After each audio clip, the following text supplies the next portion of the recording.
So this week, you're cooking mussels, an ingredient which I think terrifies some home cooks. Well, that's true, but they're getting more and more available. You can buy them in the supermarkets now, and they're so delicious and they're great at this time of year. So I'm going to cook them with some Thai spices, some vaguely kind of oriental spices, which is just a little bit different from the usual mouminiere, and I think completely delicious. We've got some spring onions, we've got coconut milk, ground turmeric, and some pepper, and also some rice. Now, if I had 12 minutes, I would cook rice from scratch, but we've only got 10, so I'm using some kind of microwave boil in the bags. Right. Any good? Yeah, I mean, it's fine. Normally I'd just use normal rice, but it's fine. And some lemons as well, and some chilli. And I wanted to use some lemongrass, but I couldn't find any. So instead I grabbed some lemons which have still got their leaves on them, and I'm going to pop one of those in. Excellent. Okay, well, let's get going, and we've got 10 minutes to go. Great. Okay, well, to start with, going to get the pan getting warm on the heat. Yeah. Get the heat up a little bit. I'm going to pop a little bit of oil. We don't need very much into the pan. There we go, just enough to slosh around a bit. And then I'm going to take some of these spring onions and it's about a bunch of spring onions, that. And just... That's a good scientific measurement. Well, with all these recipes, really, we're not making puff pastry, you know. No. It's thankfully. Yes, it's fairly adaptable. Yeah. Okay. And you use some of the green bits as well. Some of the green bit, yeah, a little bit of colour like that. So I'm just going to take that and pop that into the oil. Okay. There we go. It already smells like a successful recipe. Fantastic. You can't go wrong with olive oil and spring onions to begin with. Marvellous. Now I'm just going to add to that a little bit of ginger, which wasn't in the bowl because I keep my ginger in the freezer. Do you keep your ginger in the freezer? No, I don't actually. No, I keep my coffee in the freezer and my ice cream. But the thing about keeping ginger in the freezer is, you know how if you keep it out, unless you use it really quickly, it goes all wrinkly? Yes, yeah. And kind of dries out. If you keep it in the freezer, it lasts forever. So, you know, if you only cook oriental food or gingery food once a month, it's fine. Oh, I see. And you just grate it straight from frozen. No need to peel it, no messing around. Oh, and it works brilliantly. Well, that is a great idea. It's really good advice, I think. So I've just got about a tablespoonful of chopped ginger there. Okay, I'm just going to pop the heat down a little bit on that. Yeah, it's getting a little bit fierce. There we go. And I'm going to add as well a little bit of turmeric, which just gives a bit of flavour, but it also gives a lovely colour, this lovely sort of bright yellow colour. So we're talking about half a teaspoonful. Yeah. Okay. And some chilli. Could you get a spoon out for me, Loyd, and just give it a quick stir? If I can find a spoon, I'd be very happy to get one for you. Brilliant. And just give it a quick stir for me. Oh. Thank you. Now, I've got Didn't quite realise I'd be doing so much manual labour. I've got some chilli here, just to give it a bit of a kick. I'm going to taste the chilli before I put it in, because the thing about chilli is you never know how hot it's going to be. 2 chillies from the same bush, one can be hot, one can be mild. You've always got to taste them. And those are quite mild, which is good. I'm pleased about that, because it means I can put lots in. Put more in, which looks better. Which looks pretty, exactly.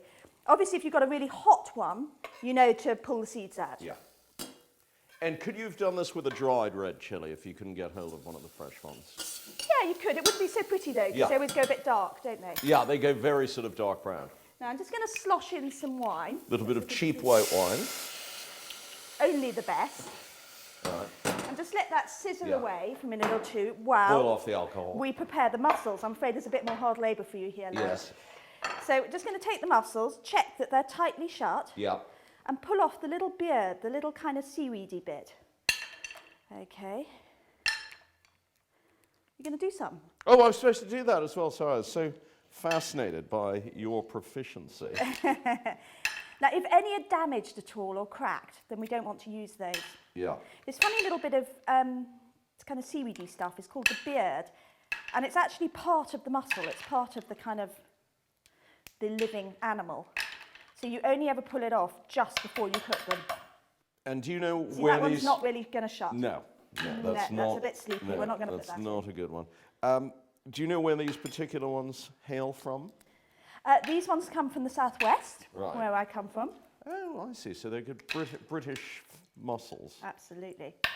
No, he's not happy either. There are quite a lot of those huge ones that are coming in from New Zealand. Yeah, do you like those? Not particularly. I think they're too big and they're not as sweet as these little European ones. And they're always cooked, aren't they? Do you ever get them raw? I think you can get them raw, but I wouldn't want to swear to it. But they're a huge export thing for New Zealand, aren't they? They really Yeah, green-lipped mussels. If they're not shutting, you give them a sharp tap and just check and see whether they shut up. And sometimes they suddenly go, oh, and they get woken up and shut up. But if they don't, then you don't want them. No. Not happy. There's always a few that don't shut. No. There we go. You're going to taste this later, so you have a particular interest, don't you? I most certainly do. But I think you'll taste it first. Nope, he's not going to shut. Okay, Well, nearly I'd say that's there. about it. This one appears not to have much of a beard. It's probably a girl. Okay, there we go. Let's chuck the last few in. Yes, good, good, good. You only have about 4.5 minutes left. Okay, so let's put the mussels in. Okay, and they're just going to steam in their own juice, and they only take maybe 2 minutes to steam open. Let's see if I've got any more here that can. No, those are all not so good. There we go. Get rid of those. Now, to go with this, we're going to put some coconut milk in. So I just need to ask you to get the tin opener out. Absolutely. That'll do nicely. Thank you. There we go. Not going to ask you to open the tin this time. You do it so well. I don't think you don't open a lot of tins, do you? It's not part of your cooking life. There are a few things in tins. What There's Italian tomatoes. You have to keep tins of those in the cupboard. You do, that's true. What else? Tins of cannellini beans, just in case of emergency. Yeah. And tins of tuna. Tins of tuna. Oh, I'm never sure about those. What do you use those for? Tuna sandwiches. With a bit of sweet corn in as well. No.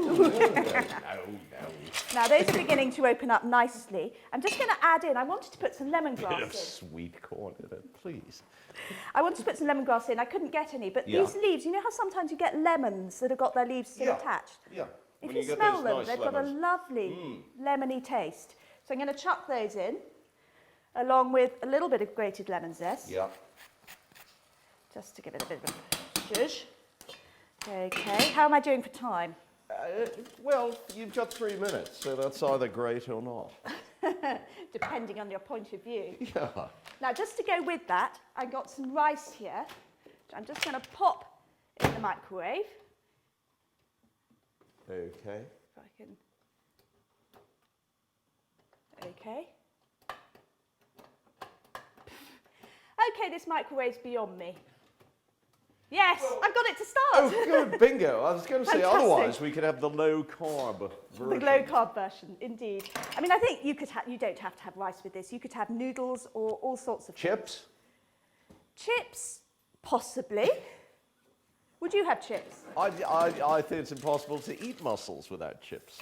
Oh, I see. Yes, of course. It must be the Belgian in me. It's the Belgian in you. Yeah, There we go. Now, those We're are all opening Belgian, up nicely. aren't we? And lovely, lovely juices coming out of them. So I'm just going to pop about a third to a half of a tin of coconut Oh, and milk. also, of course, one always has to have tins of coconut milk in the Absolutely. cupboard. Coconut milk is great out of a tin. If you don't have it out of a tin, you could make it from a fresh coconut, or you could use those blocks of coconut and dilute it with boiling Those water. aren't bad, but they're not not bad they're at not all. as good as the tins are. They're not as good as the tins. That smells so fabulous. Now I've got a bit of fresh coriander here. Ooh. So I'm just going to get, and we're just going to add a little bit of chopped coriander to the top, because these kind of spices and flavourings just kind of beg to have a bit of coriander on them. Okay, chuck a bit in there and save a little bit to go on the top. Yeah. Okay, how's this going? Ah, it didn't start. So we're not going to have rice. So we're not going to have rice, but we could have rice with it. Who needs it? Who needs rice? Hey. If you know your microwave, then you'll be able to sort that out nicely. Okay, you've got just over a minute left. Brilliant. Well, we're in Which, of course, plenty will of be time. no problem Oh, at in all. which case, I might have time. Come on. Yes, now it's going. There might just be Bingo. time. Okay. A Okay. bit nerve-wracking this, but That was very impressive. Otherwise, there would be time to phone the chippy for a takeaway. Of chips, Yeah. indeed. That So spoon those in. totally wonderful. There we go. And that is a really good supper. That is just Lovely. sensational. Okay, Looks beautiful, smells wonderful. tip that in. And just a little How much bit of longer does the coriander. rice take? Oh, about another 30 seconds, I guess. Okay, What are we well- doing? We're on 22, okay? Yeah, so it's you're going to just take going another to- 19 seconds. You're just going to overrun slightly. Now we need something to taste Have a spoon. with. Excellent. That's marvellous. Shall I do a bit of tasting whilst you Why just not? taste the sauce? It sounds as if your rice might have exploded. Which it would has be slightly, funny. but that's Has it? good. Oh, good. Yep, there we go. And here we go. That is extremely good. And, It's nice, isn't and it? very nicely Okay, get rid of the spiced. lumps. There we go. And there's your rice. There you go. Fabulous. Rice, mussels, Thai spices. We made it in the end. Wonderful.